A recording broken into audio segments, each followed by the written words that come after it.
শুধুমাত্র 20 মিনিটের মধ্যেই কিন্তু ঝটপট এইভাবে তাল দিয়ে এই পিঠাটি তৈরি করে নিতে পারেন। আর এই তালের এই পিঠাগুলো খেতে কিন্তু অসম্ভব মজার হয়।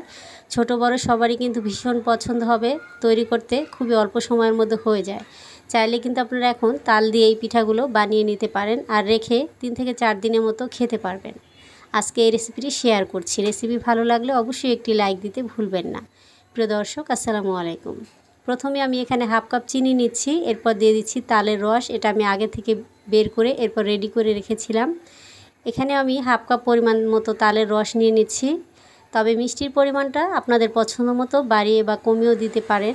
এরপর দিয়ে দিচ্ছি আমি হাফ কাপ পরিমাণ পানি। এখানে চাইলে কিন্তু আপনারা লিকুইড দুধটাও ব্যবহার করতে পারেন। ওই ক্ষেত্রে কিন্তু পিঠাটা খেতে আরও অনেক বেশি মজার হবে।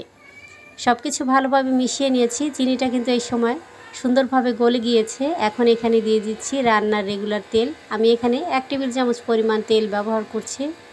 তেলটাকে দিয়ে আবারও সব কিছু ভালোভাবে মিশিয়ে নিব। তেলটাকে আমি ভালোভাবে কিন্তু মিশিয়ে নিয়েছি।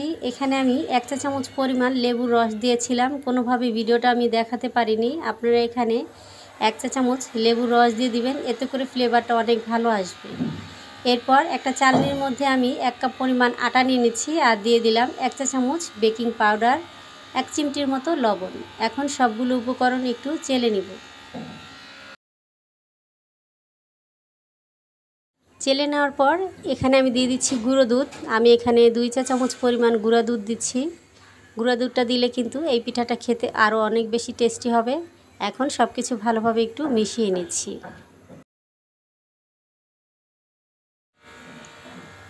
সুন্দরভাবে কিন্তু মিশিয়ে নিতে হবে। আর এখানে আমি এখন হাফ কাপ পরিমাণ মতো পানি দিয়ে দিচ্ছি। আগে হাফ কাপ দিয়েছি, এখন হাফ কাপ। মোটামুটি আমি এখানে 1 কাপ পানি দিয়েছি, এর বেশি কিন্তু আর দেইনি। তো আপনাদের ক্ষেত্রে একটু কম বা বেশিও লাগতে পারে। সব কিছু কিন্তু সুন্দরভাবে মিশিয়ে নিয়েছি যাতে কোনো দলা দলা ভাব না থাকে বা কোনো লাম্পস না থাকে। এখানে চাইলে কিন্তু আপনারা ফ্রেশ নারকেল কোড়াটাও দিতে পারেন। যেহেতু আমার হাতের কাছে ছিল না তাই আমি দেইনি। এখানে আমি একটা কেকের মোল্ড নিয়েছি, এটার মধ্যে একটু তেল ব্রাশ করে দিব। আপনারা চাইলে যে কোনো স্টিলের বাটিতেও কিন্তু এইভাবে করে এই ব্যাটারটা দিয়ে এরপর বেক করে নিতে পারেন। আমি এই মোল্ডটার মধ্যে দিয়ে এরপর পিঠাগুলো তৈরি করে নিয়েছি।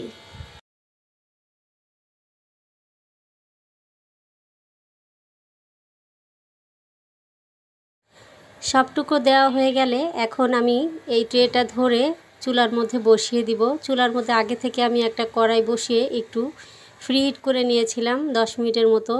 এখন ট্রেটা এখানে বসিয়ে ঢেকে আমি 10 মিনিটের মতো বেক করে নিব। আপনারা চাইলে কিন্তু পানির ভাপে দিয়েও তৈরি করে নিতে পারেন, সেক্ষেত্রেও কিন্তু অনেক সুন্দর হবে।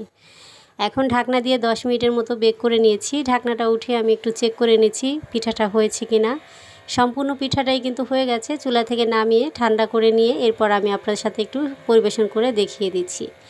পিঠাগুলো দেখুন মাশাআল্লাহ কতটা সুন্দর হয়েছে আর কতটা লোভনীয় হয়েছে। আর খেতে কি বলবো, ভীষণ মজার হয়েছিল। আপনারা এই সহজ একটা রেসিপি ফলো করে কিন্তু বাসায় এইভাবে তাল দিয়ে তালের এই পিঠা বা কেকটি তৈরি করে নিতে পারেন।